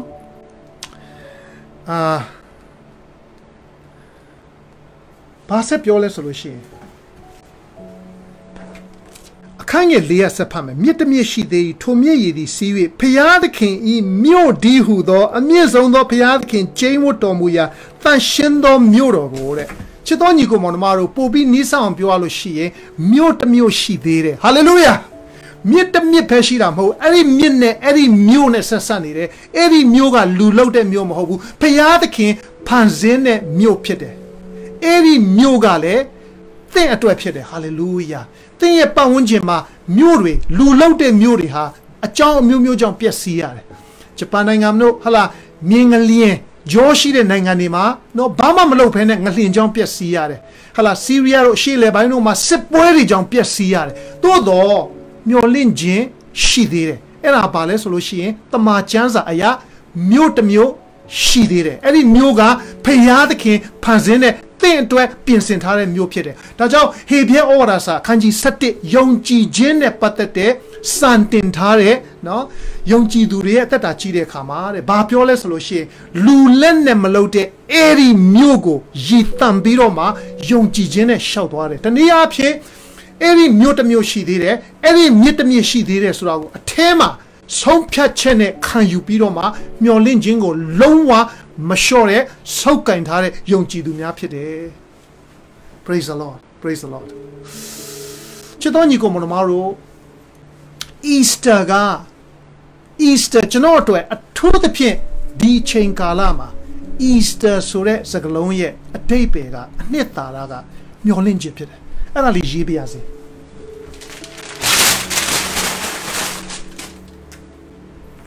Easter is equal to hope. Every hope ga attention e payad can see my shire. The Lokama Myolin Jesura Lupo Mati Salo Meow Muichibo Mati Salo Meow A set a Tueribo Mati Salo Meow Muya needed to retain Mati Salo Meow Zagari Pomati Salo Meow Chetoni Comamaro Any Myolin Jinga attention don't no gobato dihudo Payat kin night pay Shire Myolin Jim Pete. Tame Tuzana Abaleso in Piatica, Cassinere Piam Hopene, Imitama Chipiroma, Pekanjine Piapiaga, Dini to Myolin Gendiudo, Miko, then to a piecent happy day. The Automachanzaga, Miet me, she did it. Hallelujah, praise the Lord. Praise the Lord. A Kanye Salan tit though what they call it. A Chamuga, no? I was here calling it, no? When you know it, Pire. Tamachanzago, Yeguiare Turia, a tema, Pinny Yauduare. A Chamuga told the Miena ma Silie, Miet, no? Eddie Myolinji, or Miet time hopu, okay? တွေ့ရတဲ့မြစ်တွေတိုင်းမဟုတ်ဘူးဒါပေမဲ့ဖယားသခင်ဗိတ်သိက်ပေးတဲ့မြစ်ဖယားသခင်နဲ့ပတ်သက်လာတဲ့မြစ်နော်အဲ့ဒီမြစ်ကနော်အသီးသီးချင်းရွှင်လန်းခြင်းတိုးပွားခြင်းဒီဟုသောမဖြစ်သေးသည့်တိုင်သေချာပေါက်ဖြစ်မယ်ဆိုတဲ့မျှော်လင့်ခြင်းကိုပေးတဲ့အရာဖြစ်တယ်ဆိုတော့နားလည်စေခြင်းတယ်Hallelujah, hallelujah. ချစ်တော်ညီကောင်တော်မတို့ဒီနေ့ကျေးဇူးချီးမွမ်းရအောင်သင်နဲ့ကျွန်ုပ်ကဒီလောကမှာဝယ်လို့မရတဲ့ခေတ်ကာလရလူတွေအမတန်မှဆာငတ်နေတဲ့မျော်လင့်ခြင်းရဲ့အရှင်ကိုသိရတဲ့အခွင့်ရတယ်။ယုံကြည်သူဖြစ်လို့ရှိရင်အဲ့ဒီမျော်လင့်ခြင်းကိုဆွဲကင်ထားရုံမကဝေငှနိုင်တဲ့သူဖြစ်ဖို့အတွက်ဘုရားသခင်လိုတော်ရှိတယ်။တနည်းအားဖြင့်ကောင်းကြီးခံရရုံသာမကကောင်းကြီးလည်းဖြစ်ဖို့အတွက်ဘုရားသခင်အလိုတော်ရှိတယ်ဆိုတာကိုနားလည်စေခြင်းတယ်ဒီနေ့တက်တော်ပြန်လဲဆက်ကပ်ရအောင်အဲ့ဒီမျော်လင့်ခြင်းတည်းဟူသောအင်မတန်မှအရေးကြီးတဲ့မန်တိုင်၃ခုဖို့ခနောက်ရဲ့နော်ဖို့ခနောက်၃ခုရဲ့အင်မတန်မှအရေးကြီးတဲ့အဲ့ဒီမျော်လင့်ခြင်းကိုဝိညာဉ်တော်အားဖြင့်ဒီနေ့စပြီးတော့မှနော်အထဲမှာရှင်သန်စေရအောင်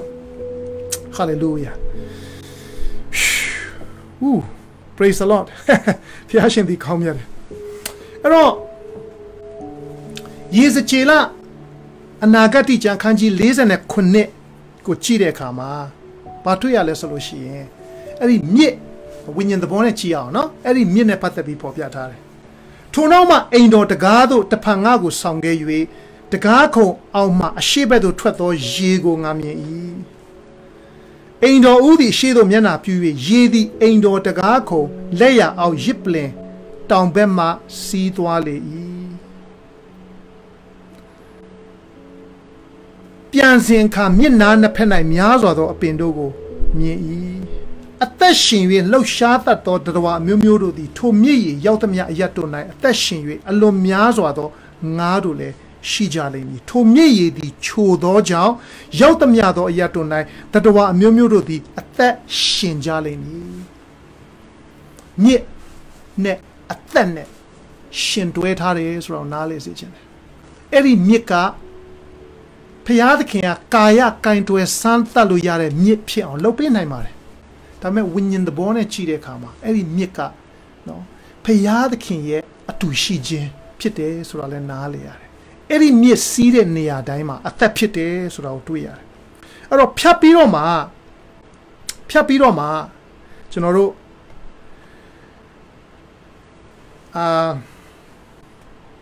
2 Kings ဆိုတော့ဓမ္မရာဇဝင်စတုထဆောင်ဖြစ်မယ်နော်2 Kings chapter 5 verse 14ဓမ္မရာဇဝင်စတုထဆောင်ဖြစ်မယ်တဲ့နဲ့ခန်းကြီး9အငယ်14ကိုကြည့်အောင်ခန်းကြီး9ဟုတ်တယ်ဆိုတော့ဓမ္မရာဇဝင်စတုထဆောင်ဆိုတော့စဓမ္မလို့ခေါ်မှာလေးဓမ္မပေါ့နော်ဒါမှမဟုတ်လေးဓမ္မဟုတ်တယ်အခန်းကြီး9ကိုကြည့်အောင်အဲ့ဒီမှာနေမန်လို့ခေါ်တယ်နာမန်လားနေမန်လားနာမန်လားနော်ကြည့်အောင်နေမန်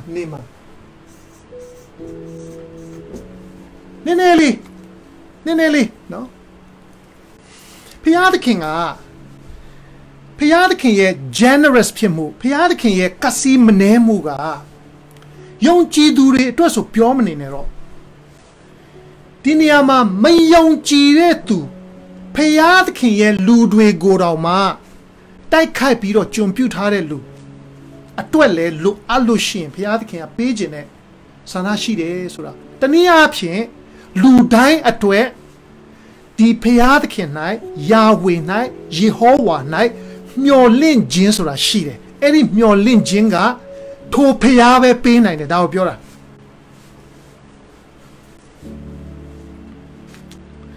အဲ့တော့နေမန်လို့ခေါ်တဲ့ရှုရိဘိုလ်ချုပ်ပေါ့နော်အင်တာမကြော်ကြားတဲ့ဘိုလ်ချုပ်ဖြစ်ပါလိမ့်မယ်သူကတိုက်ပွဲတွေနိုင်တယ်ဘရင်ရဲ့ second hand ဘရင်ရဲ့အနားမှာအမြဲနေရတဲ့သူလည်းဖြစ်တယ် sorry ရေလေးတောက်ပြစေ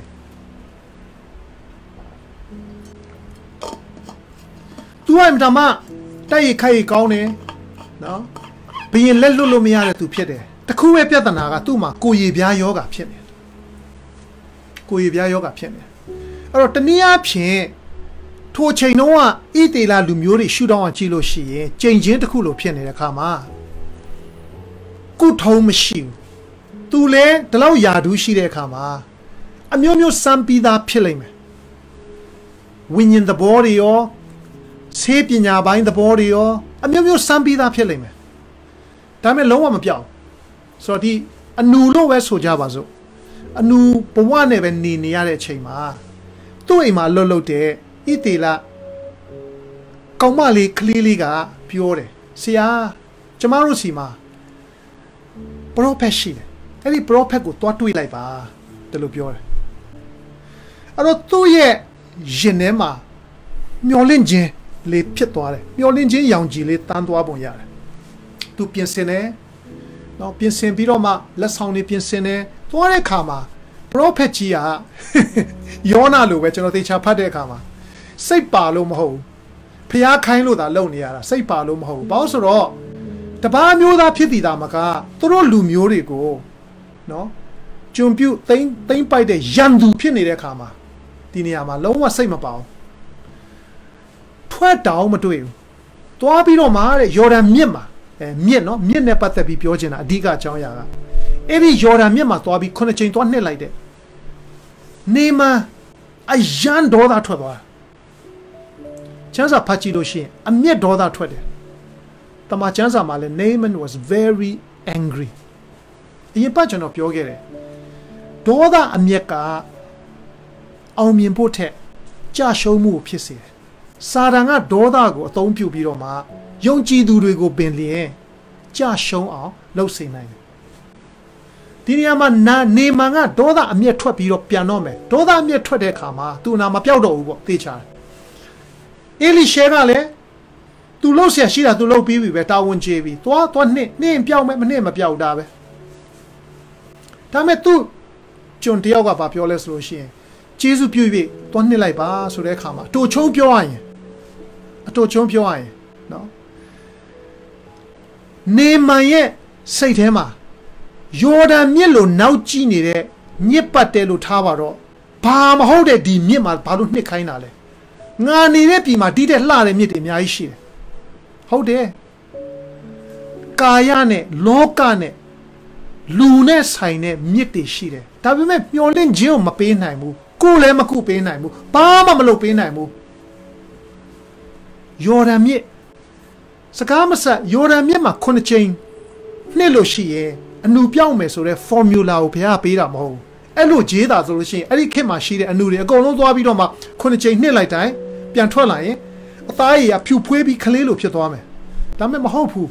အဲ့ဒီမြစ်ကဘာကိုပုံဆောင်လဲဆိုလို့ရှိရင်ဘုရားသခင်ပိတ်သိပ်ပေးခြင်းဘုရားသခင်အတူရှိခြင်းဒါမြစ်တိုင်းမှာတကိုးမရှိဘူးဒါပေမဲ့ဘုရားသခင်ရှိတဲ့ဘုရားသခင်စီရင်တဲ့ဘုရားသခင်ကမျော်လင့်ခြင်းမြစ်လို့သတ်မှတ်တဲ့မြစ်ကြတော့အဲ့ဒီမှာမျော်လင့်ခြင်းတာမကမျော်လင့်ခြင်းရဲ့နောက်ွယ်မှာတကယ်လက်တွေ့ကင်တွယ်လို့ရတဲ့အောင်မြင်ခြင်းလွတ်မြောက်ခြင်းဝမ်းမြောက်ခြင်း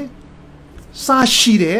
ရလတ်များကိုရမှာဖြစ်တယ်ဆိုတဲ့အကြောင်းအရာလေးကိုတမန်ကျမ်းစာမှာမှတ်တမ်းတင်ထားတယ်နေမှာအဖြစ်လူတွေမပြောင်းလဲပါဘူးပြီးတဲ့အခါမှာသူကိုယ်တိုင်တော်မှခွင့်တောင်းတယ်နော်သူကတော့ယုံကြည်သူဖြစ်သွားပုံရတယ်ဖခင်ကိုသိသွားတယ်ဣသေလပြီးမှာပဲဖခင်အမှန်ရှိတယ်ဆိုပြီးသူဝန်ခံသွားတယ်ဒါလေးကတော့အမြတ်ပေါ့နော်ဒါလေးကောင်းတယ်ဒါပေမဲ့ဆိုလိုချင်တာကနံပါတ်1မျောလင့်ခြင်းဆိုတာအသက်ရှင်တဲ့ဖခင်သခင်စီမှာပဲရှိတယ်ယနေ့ကျွန်တော်တို့ကထိုဖခင်သခင်ရဲ့မျောလင့်ခြင်းနဲ့ပတ်သက်တဲ့ agents တွေဖြစ်နေရမယ် diplomats တွေဖြစ်နေရမယ် ambassador တွေဖြစ်နေရမယ်ကျွန်တော်တို့ကျမတို့က hey ဖခင်သခင်၌မျောလင့်ခြင်းရှိသေးတယ်လို့သက်သေခံနိုင်တဲ့ပြောနိုင်တဲ့အသက်ရှင်နိုင်တဲ့သူများဖြစ်ဖို့အတွက်ဘုရားရှင်လိုတော်ရှိတယ်ဒါပေမဲ့ခဏလေးထားပြီးတော့မှယခုလက်ရှိဒီတမန်ကျမ်းစာသင်တန်းမှာပါဝင်နေတဲ့သူထဲမှာပင်လေသူများတွေထဲမှာပင်လေစိတ်ဓာတ်ကျပြီးတော့မှစိတ်ဓာတ်ကျလူကြခင်ဘာမှမဖြစ်နိုင်တော့ဘူးဘယ်သူမှအားကိုးလို့မရတော့ဘူးဘာမှလုပ်လို့မရတော့ဘူးစုကလည်းတောင်းနေတာပဲ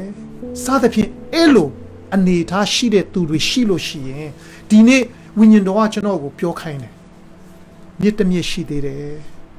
တမန်ကျမ်းစာကြည့်တဲ့အခါမှာအဲ့ဒီအနေထားကိုရောက်သွားပြီးတော့မှသေခြင်းစိတ်တောင်ပေါက်ပြီးတော့ဖြစ်နိုင်ကိုတတ်သိမယ်သူအများမဟုတ်သည့်တိုင်အနည်းဆုံးတစ်ယောက်ရှိတယ်အဲ့ဒီတစ်ယောက်ကလုံလောက်တယ်အဲ့ဒီတစ်ယောက်နဲ့တင်လုံလောက်တယ်ဘာလို့ဆိုတော့အဲ့ဒီတစ်ယောက်ကဖျားသခင်ခန့်အပ်ထားတဲ့ဖျားနဲ့လူကြားမှာတတိုင်းအနေနဲ့ဖျားသခင်တရားအနေနဲ့ဖျားသခင်ခန့်အပ်ထားတဲ့သူဖြစ်တယ်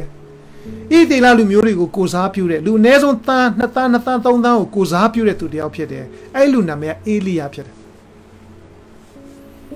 အေလိယက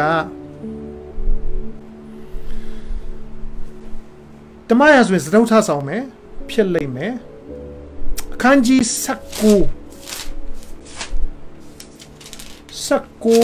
အငယ်18လောက်မှာကြည့်တဲ့အခါမှာso ဓမ္မရာဇဝင်ပထမဆောင်19မဟုတ်ဘူး1 king နော်1 kings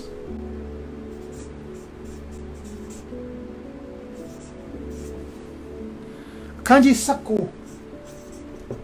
အငယ်18 okay လောက်ပါအောင် hallelujah worship center လေးဆရာကင်တို့ရေးပေးပါအောင်1 king ဆိုတော့ဘာဖြစ်မလဲ1 Kings chapter 19 verse 18ကြည့်တဲ့အခါမှာတို့ရာတွင်တဲ့ဘာလရှေ့၌ဒူးထောက်ခြင်းနန်းခြင်းကိုမပြုသောသူအပေါင်းတည်းဟုသောဣသေလအမျိုးသား9000တို့ကိုငါအဖို့ကြံကျွင်းစေပြီတဲ့မြစ်တမြစ်ရှိသေးတယ်ပရောဖက်ကြီးကဖျားသခင်ကို complain လုပ်တယ်လုံးဝမှုတော့မလုပ်ချင်တော့ဘူးလုံးဝစိတ်ဓာတ်ကျသွားပြီလုံးဝထွက်ပြေးခြင်းပြီလုံးဝကြောက်နေတဲ့အထဲမှာကိုတတ်သိခြင်းနဲ့စိတ်တွေဖြစ်နေပြီတနည်းအားဖြင့်မျောလင့်ချက်လုံးဝမထားတော့တဲ့တုံညအနေထားလောက်ဖြစ်နေတဲ့အချိန်မှာဘုရားသခင်ကဘာပြောလဲဆိုလို့ရှိရင်300နော်319 ကျေးဇူးတင်ပါတယ်တို့ရာတွင်ဘာလရှေ့၌ဒူးထောက်ခြင်းနန်းခြင်းကိုမပြုသောသူအပေါင်းတည်းဟုသောဣသေလအမျိုးသား9000 9ယောက်မဟုတ် ကျွန်တော်စဉ်းစားကြည့်တယ်ဘာကြောင့်9000လဲဘာလို့9ယောက်မဟုတ်လဲဘာလို့90မဟုတ်လဲဘာလို့900မဟုတ်လဲ9000တနည်းအားဖြင့်ချစ်တော်ညီကိုမောင်နှမတို့သင်ဒီအဲ့ဒီပရောဖက်ကြီးရဲ့နေရာမှာရှိနေသလားဒီနေ့ဖယားသခင်ကတဆမဟုတ်ဘူးဆယ်ဆမဟုတ်ဘူးအစ100တော့မကဘူးအစ1000သင်ကိုပြန်ပြီးတော့မှမားစားနိုင်တဲ့မားစားခြင်းနဲ့ညီတဲ့မျော်လင့်ခြင်းကိုပေးခြင်းနဲ့ပေးနိုင်တဲ့ပေးနေတဲ့ဖရားဖြစ်တယ်ဆိုတာလေးကိုဝန်ခံစေခြင်းနဲ့ဒီနေ့အားလုံးဝန်ခံရအောင်ဖရားသခင်တတ်နိုင်တယ်လို့ဟာလေလုယာရိုးလေးပဲဖြစ်နိုင်လို့ရှိရင်ရေးလိုက်ပါဖရားသခင်တတ်နိုင်တယ် God is able ကျွန်တော်ဒီမှာ monitor မှာဖြစ်သွားလဲမသိဘူးမြင်ရသေးလားနှလုံးသားလေးတွေတက်လာတော့တွေ့ရတယ်ကျွန်တော်ဒီမှာသိမတွေ့ရဘူးဟုတ်ပြီပြန်ရပြီ Okay ဖရားသခင်တတ်နိုင်တယ် God is able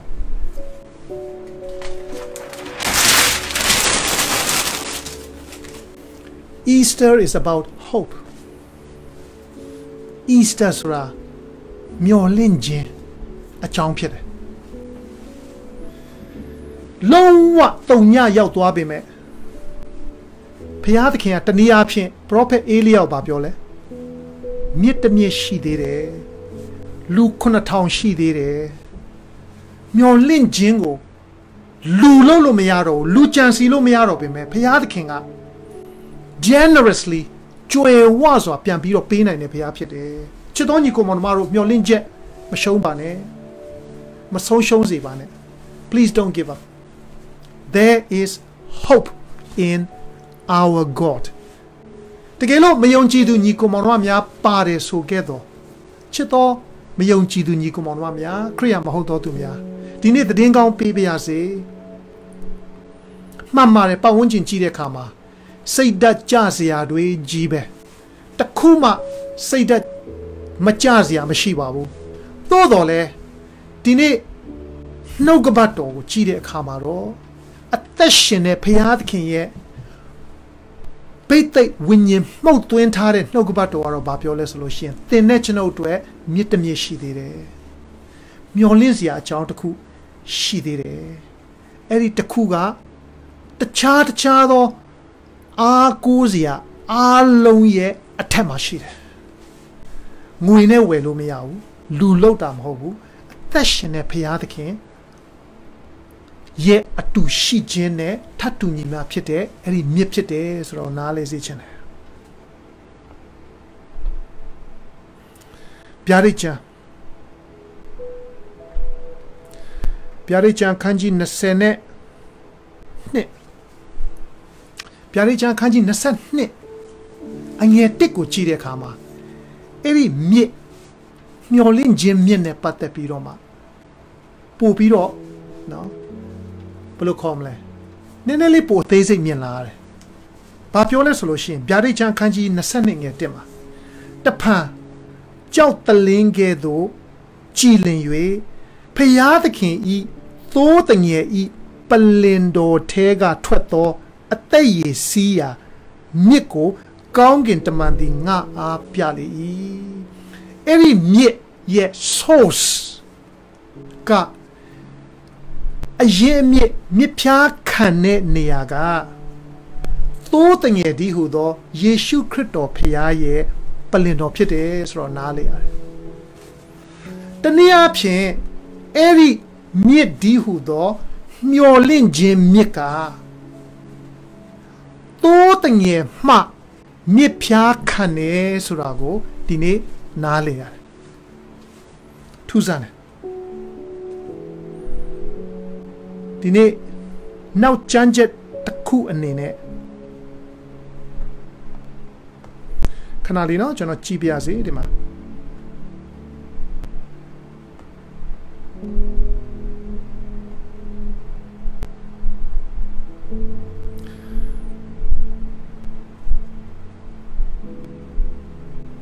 ယေရှုတင်နဲ့သိခံပေးတာယောဟန် 19 34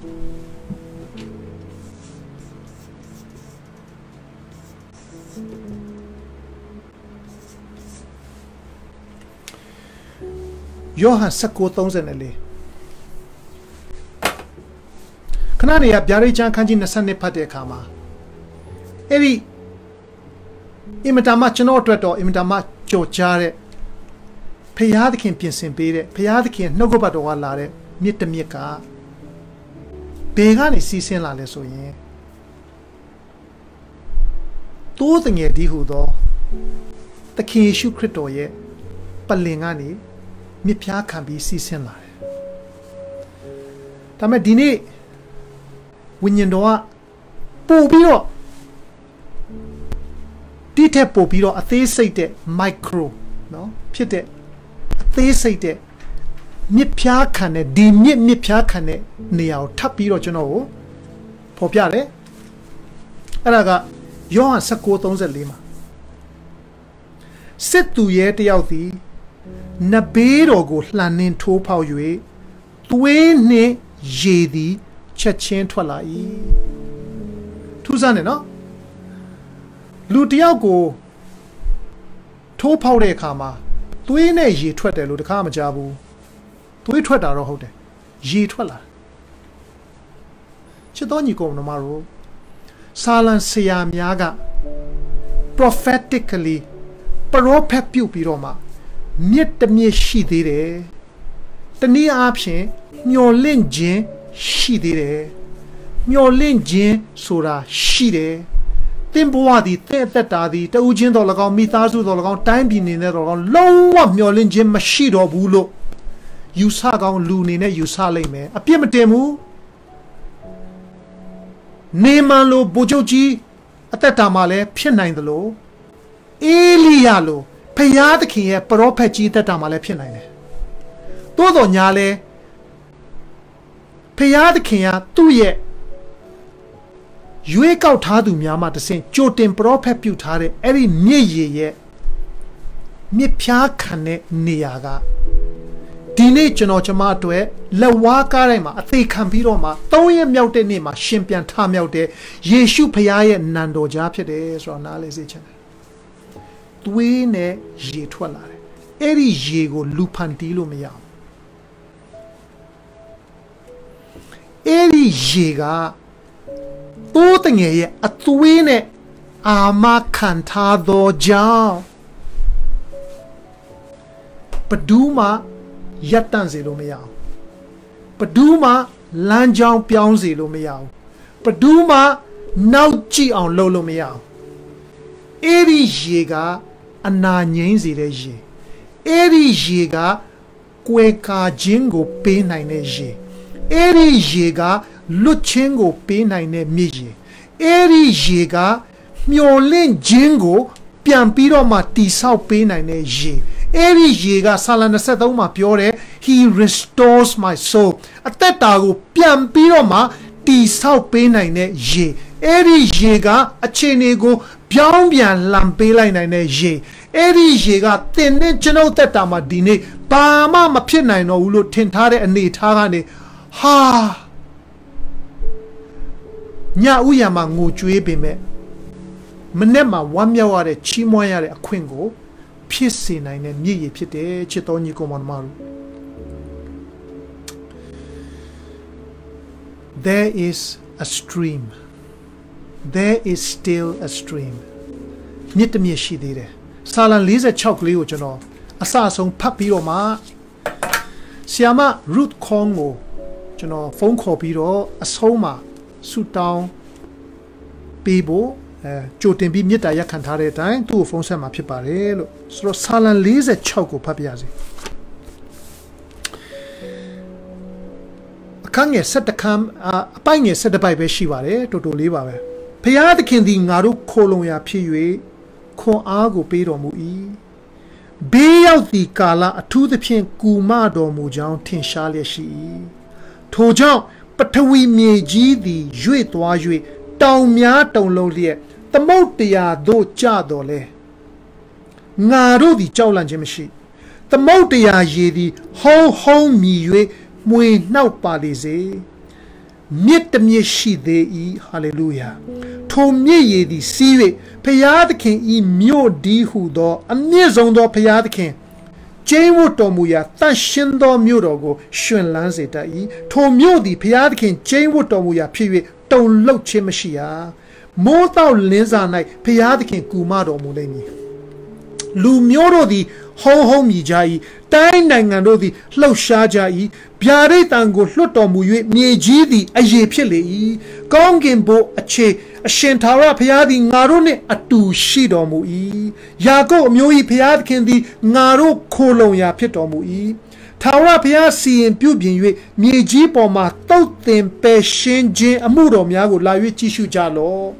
လေးကိုချိုးလျက်လှံကိုအပိုင်းပိုင်းဖြတ်လျက်ယထာကိုမီးရှို့လျက်မြေကြီးစွန်းတိုင်အောင်စစ်မှုကိုငြိမ်းစေတော်မူ၏ဟာလေလုယာ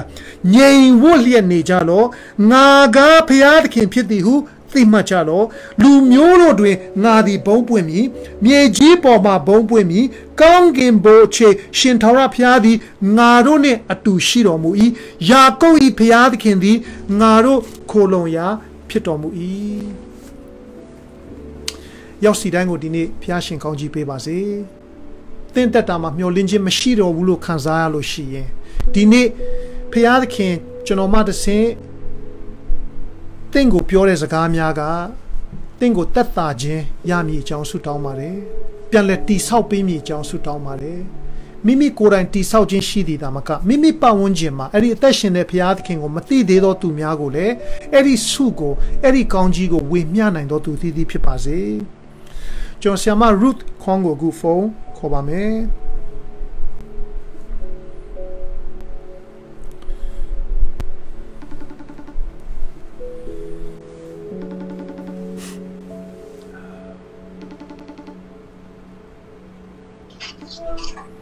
ဆရာမကျေးဇူးပါဟုတ်ကဲ့ဆရာမဆုတောင်းပေးပါနော် thank you ဟုတ်ကဲ့ဆရာမ Ruth ဆုတောင်းပေးပါမယ်အားလုံးဆုတောင်းရအောင်ဖဖျားခင်ကိုရောဖျားရဲ့အသေးခံတော်မူခြင်းနဲ့ရှင်ပြန်ထမြောက်တော်မူခြင်းကြားထဲမှာရှိနေတဲ့ဒီကာလလေးထဲမှာဒါသမီးရဲ့အသက်တာကိုဆရာကိုအသုံးပြုလျက်တွင်တင်တော်ကြောင့်ယေရှုတော်ကိုချီးမွမ်းပါတယ်ကိုရောဖျားအသေးခံတဲ့အချိန်မှာကိုရောနောက်ကိုလိုက်တဲ့လူများစွာကမျောလင့်ချက်မဲ့တဲ့အရာအလုံးဆုံးရှုံးတကယ်သူခံစားရမှာဖြစ်ပါတယ်ယနေ့ဒါသမီးတို့အသက်တာမှာလည်းထိုနည်းတူပဲခတ်သိမ်းသောယာတို့ဒီလက်ထဲမှာမရှိတော့ဘဲနဲ့လွတ်ချလိုက်ရတဲ့ကဲ့သို့မျောလင့်ချက်မဲ့စွာနဲ့အသက်ရှင်နေရသောလောကလူသားမျိုးများစွာရှိပါတယ်။သို့တော်လည်းကိုရောဒီတေချင်းမှာလမ်းဆုံးသောဘုရားမဟုတ်ဘဲနဲ့ပြန်လဲရှင်ပြန်ထမြောက်လျက်ကျွန်တော်ကျမတို့ကိုအသက်ကိုပေးသောဘုရားဖြစ်သောကြောင့်ယေရှုတော်ကိုချီးမွမ်းပါတယ်။ကျွန်တော်ကျမတို့ရဲ့အသက်တာထဲမှာကိုရောဘုရားကအသက်ရှင်ခြင်းကိုပေးတဲ့မြစ်အဖြစ်နဲ့ယနေ့ထင်ရှားနေသောကြောင့်ယေရှုတော်ကိုချီးမွမ်းပါတယ်။ကျွန်တော်ကျမတို့အသက်တာဒီကိုရောဘုရားရဲ့အသက်ရည်မြစ်ရည်ကိုတောက်သုံးယုံတော်မကပဲနဲ့သူတစ်ပါးကိုပေးရင်ထိုမြစ်ရည်ကိုလက်ဆင့်ကမ်းနိုင်သောအသက်တာဖြစ်စေဖို့တွင်တင်သောကြောင့်လည်းယေရှုတော်ကိုချီးမွမ်းပါတယ်။ကိုရောဘုရားအရာအားလုံးကုန်ဆုံးသွားသလိုဖြစ်ပေမဲ့ကိုရောဘုရားဒီဘယ်တော့မှမကုန်ဆုံးပဲကိုရောဘုရားဒီဘယ်တော့မှမပြောက်ကွယ်ပဲကျွန်တော်ကျမတို့အဖို့လုံးကအသက်ကိုပြန်လည်ပြီးတော့ရယူပြီးရှင်ပြန်ထမြောက်တော်မူသောဘုရားဖြစ်ကြောင်းအရောက်စီတိုင်းအသက်တာထဲမှာအရင်နှစ်တည်းအာဝိထင်ရှားဖို့ဝိညာဉ်တော်ပြမဆတော်မူပါဆရာအားဖြင့်တွင်တင်ခြင်းခိုင်းတဲ့နှုတ်ကပတ်တော်များကိုနှလုံးသွင်းလက်မျော်လင့်ခြင်းနဲ့အသက်တာကိုပြန်လည်ပြီးတော့အစပြုနိုင်သောသူများဖြစ်စေဖို့ကိုတော်ဘုရားမဆလည်းကောင်းချီးပေးတော်မူပါတွင်တင်ဖို့ရအတွက်အသုံးပြုသောဆရာကိုလည်းယေရှုနာမနဲ့ကောင်းချီးပေးတယ်ဆက်လက်ရလူမျိုးများစွာအတွက်ကောင်းချီးမင်္ဂလာဖြစ်ဖို့ကိုတော်ကအသုံးပြုလက်ကောင်းချီးပေးတော်မူပါ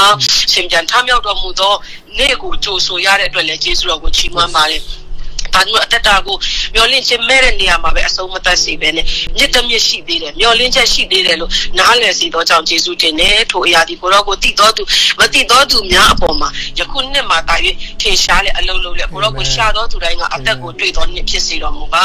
ယနေ့မှာအင်တာနက်တွေကောင်းပြီးတော့ဒါမျိုးကောင်းမစွာနဲ့နှုတ်ကပတ်တော်ခံယူရတဲ့အခွင့်ကိုပေးလို့လေယေရှုတင်တယ်ဆာငတ်တော်သူသောစီတိုင်းပေါ်မှာကိုတော့ကစကားပြောနေသောကြောင့်ယေရှုတင်တယ်ကိုတော့ဆရာကိုယေရှုတင်တဲ့ယေရှုဖျားနာမနဲ့ဆုတောင်းလက်အသက်တာများကိုပြန်လဲဆက်ကအနံ့ကြပါတယ်ဖဖျားခင်အာမင်အာမင်ဆရာမယေရှုတင်ပါတယ် thank you ပါ thank you အားလုံးကိုယေရှုတင်ပါတယ်ဖျားရှင်ကောင်းကြီးပေးပါစေ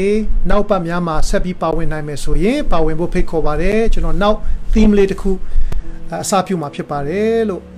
ဆက်လက်၍ဖျားရှင်သည်ကွယ်ကာခြင်းနဲ့တကွကောင်းကြီးမင်္ဂလာနဲ့ပတ်ရစ်လျက်ငြိမ်သက်ရတဲ့ခွင့်ကို အထူးသဖြင့်ဒီ Easter အချိန်မှာခံစားရပါစေရောက်စီတိုင်းကိုဖျားရှင်ကောင်းကြီးပေးပါစေအာမင်